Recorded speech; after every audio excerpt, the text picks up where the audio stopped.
Hey Zachary, how you doing? Thank you for including this written rationale describing your methodology. That's great. Thank you very much. Keep that up. Moving through the class, please keep that up. It's so important for designers to be able to communicate their intent behind their work. So that's fantastic. I was very, very glad to see that. Let me see. You say you may have overexposed the image, and you know what? I don't think you did, and I'm going to tell you why. Right now, you've got that's specular highlight right there. I mean, that's blown out. That's pure paper white, right? There's nothing that can be done about that. So we need to look at other areas of the image to make sure that it's not overexposed. And where do we look? We look at other highlight areas.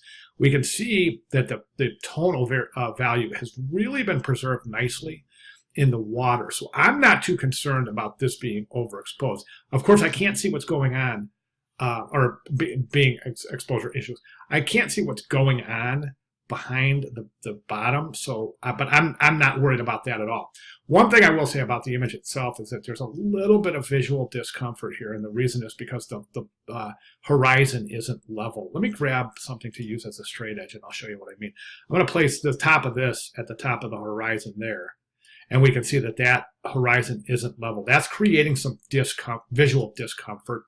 So what I would recommend is to use the straighten tool that's located within the crop tool in Photoshop to straighten that out. Let's get that straight. I think it's really, really going to improve the mechanics of the ad immediately. It's a good looking ad. It works. My only recommendation for this ad is well, I've got a couple actually. First of all, this type right here, Surface Paradise, this was smart. This was really smart because it's taking on the personality and the characteristics of a wave. You're talking about surfers, you've got a wave for your type, all as well. Good thinking. That's Arial Bold. Now, this is where it gets kind of funny. What is the subhead and what is the body copy? I think this is the subhead, right? That's why, and you do too, that's why it's set in Arial Bold Italic, right? So which means what we're going to do is we're going to take this and replace it here. So we're moving down in hierarchy. Largest, next largest, and then the third largest, right? So let's get that. It's really neat that the tip of the point of the surfboard is pointing right up to that edge of that type. So that's really establishing a really nice left margin, but we're going to move this type in to preserve that margin. So just take a straight edge, go right, or take a guide, right? Let's just go ahead and take a guide right here. Wait a second. Oh, here we go. Okay, I'm going to pull a guide right here. Okay, we'll set it right about there. There's that. Okay, so now we're going to just move that type over so it's in alignment, right? You also want to make sure your left and right margins are equal. Right now, I think that's a little bit too far to the right. I would move that over to the left a little bit. So replace that subhead right up here, then the body copy down here. Try not to use a widow here. That's a typographic widow. And that's a one word on a line that resides by itself. You don't want that. So we'll see if you can adjust that out.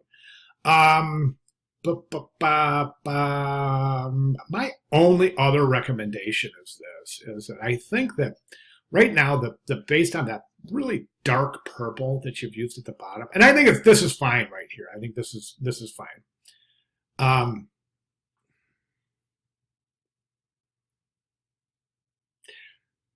I just think there's too much visual weight. I think there's too much visual weight by using this purple. I also think that the type down here is really, really large. And then I would recompose this whole typographic composition down here. Right now, it's almost as large as the headline.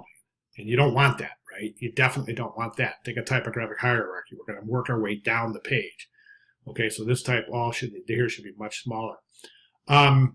Work out this whole composition down there. And I say composition, I mean this area right here. This typographic area right here. Sorry, right here. Work that whole thing out again, okay? And then consider changing the color of the purple to something. I mean, try this. Love the gradient. The gradient is cool. I think that's fine. Or just try to lighten it up, or maybe even just a transparent box instead of fully opaque. Maybe some kind of transparency where we can see the water through. But I just think that we want to decrease the visual weight associated with that portion of that bottom of the ad where you have that color bar. All right. So other than that, very, very good work. Outstanding. All right. Any questions at all, please let me know. Thank you very much.